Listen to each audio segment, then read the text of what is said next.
Coba bayangkan, kalau besok semua jalan rusak tidak diperbaiki, sekolah tidak mendapatkan bantuan, puskesmas kekurangan obat, dan bantuan sosial berhenti. Menurut teman-teman, dari mana negara mendapatkan uang untuk membiayai semua itu? Jawabannya adalah sebagian besar berasal dari pajak.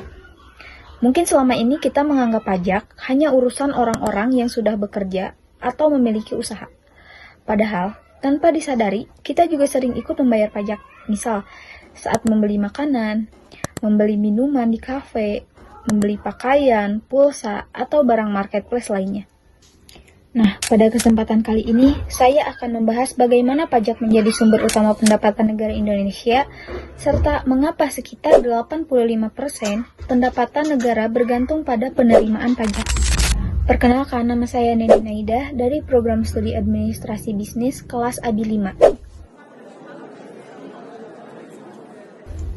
Masih banyak masyarakat yang menganggap pajak hanya sebagai kewajiban atau beban. Padahal, pajak memiliki peran yang sangat besar bagi negara. Tanpa pajak, pemerintah akan kesulitan membiayai pembangunan dan memberikan pelayanan kepada masyarakat. Ada beberapa contoh pembangunan dan fasilitas yang diberikan melalui pajak, yaitu pembangunan jalan, jembatan, sekolah, rumah sakit, puskesmas, bantuan sosial, subsidi, fasilitas transportasi, hingga biaya untuk menjaga keamanan negara. Jadi, pajak yang dibayarkan masyarakat sebenarnya digunakan kembali untuk kepentingan bersama. Pendapatan negara Indonesia berasal dari beberapa sumber. Sumber pertama dan yang paling besar tentunya dari penerimaan pajak. Sumber kedua adalah penerimaan negara bukan pajak atau PNBP. PNBP ini dapat berasal dari pengelolaan sumber daya alam, layanan pemerintah, keuntungan atau dividen dari BUMN, dan dari sumber lainnya. Selain itu, negara juga dapat menerima hibah dari pihak tertentu.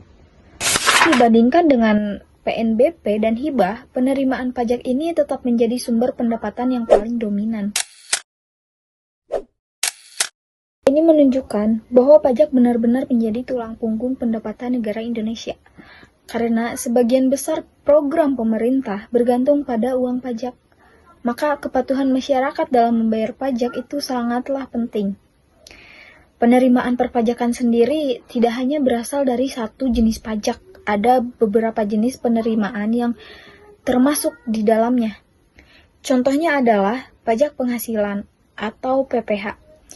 Itu adalah pajak yang dikenakan atas penghasilan seseorang maupun badan usaha. Kemudian ada pajak pertambahan nilai atau PPN. PPN ini biasanya terdapat ketika kita membeli barang atau jasa. Selain itu, ada juga bea masuk untuk barang dari luar negeri, bea keluar untuk barang tertentu yang diekspor, serta cukai seperti cukai hasil tembakau, dan produk tertentu lainnya. Dari berbagai jenis penerimaan pajak tersebut, negara mengumpulkan dana untuk membiayai kebutuhan nasional. Pada APBN 2026 ini, belanja negara direncanakan mencapai sekitar 3.842,7 triliun. Anggaran tersebut digunakan untuk berbagai program pemerintah, katanya. Salah satu contoh program pemerintah adalah dalam bidang pendidikan.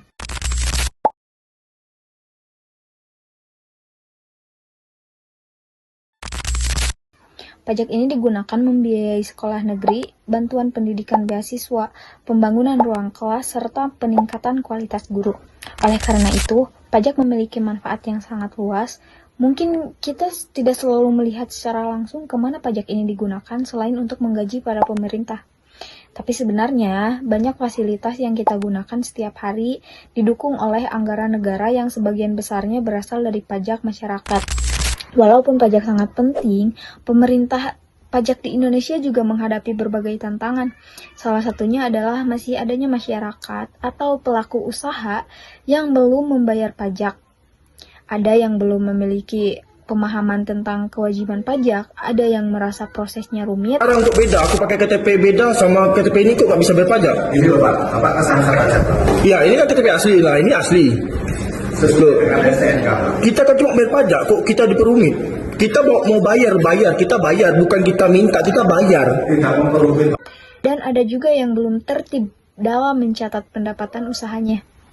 Tantangan lainnya adalah bagaimana pemerintah meningkatkan penerimaan pajak tanpa membebani masyarakat berpenghasilan rendah dan pelaku UMKM. Kalau omsetnya belum mencapai 500 juta tidak membayar PPh. Jadi dia tidak bayar PPh, dia tidak bayar PPN. Jadi hampir semua warung-warung atau usaha-usaha kecil yang mungkin sering kita konsumsi, mereka itu kalau omsetnya tidak mencapai 500 juta per tahun, mereka tidak bayar PPh dan mayoritas barang-barang yang diperdagangkan di situ seperti barang makanan itu tidak terkena PPN. Pemerintah harus memastikan bahwa sistem pajak berjalan secara adil. Artinya, masyarakat yang memiliki kemampuan ekonomi lebih besar harusnya memberikan kontribusi yang lebih besar juga. Selain itu, transparansi juga sangat penting. Masyarakat akan lebih percaya dan patuh membayar pajak apabila mereka melihat bahwa uang pajak dikelola dengan baik, tidak disalahgunakan, tidak dikorupsi, dan benar-benar digunakan untuk kepentingan rakyatnya. Seorang profesor di Universitas Palangkaraya kini ditetapkan sebagai tersangka korupsi karena terseret kasus dugaan penyalahgunaan anggaran program Pascasarjana sebesar 2,4 miliar rupiah. Ironisnya, hingga kini ia masih aktif mengajar sebagai dosen.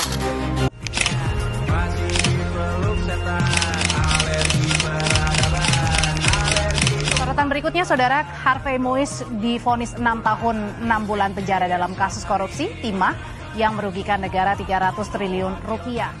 Lagi heboh kasus korupsi. Mantan Menteri Pertanian Syahrul Yassin Limpo sudah menjadi tersangka, kemudian sempat menghilang, kemudian akhirnya diciduk dan menjadi tahanan KPK karena diduga korupsi saat menjabat sebagai Menteri Pertanian. Digitalisasi diharapkan dapat membuat proses perpajakan menjadi lebih mudah, cepat, dan transparan. Pemerintah juga terus melakukan edukasi kepada masyarakat, terutama kepada pelaku UMKM dan generasi muda, agar lebih memahami pentingnya pajak. Bagi generasi muda, pemahaman pajak juga sangat penting saat mulai bekerja, memiliki usaha, atau menjadi pelaku bisnis digital. Kita akan berhubungan dengan pajak.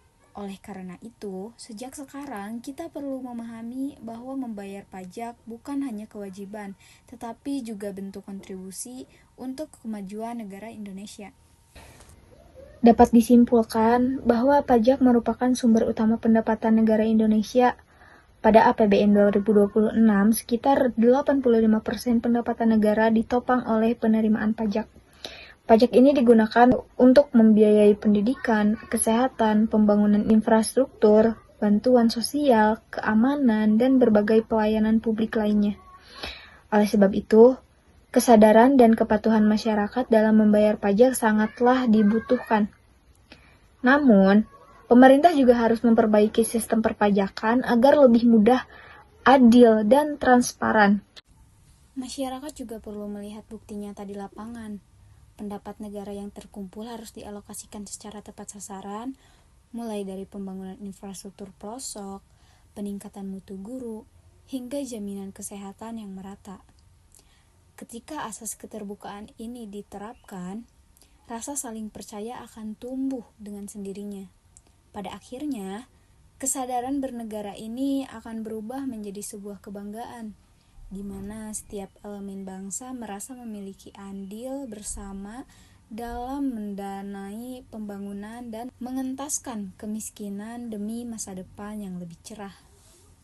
Dengan kerjasama antara pemerintah, pelaku usaha, dan masyarakat, pajak dapat menjadi alat penting untuk mewujudkan Indonesia yang lebih maju, sejahtera, dan merata. Sekian dari saya pembahasan mengenai pajak, semoga bermanfaat bagi para audiens. Pajak dari rakyat.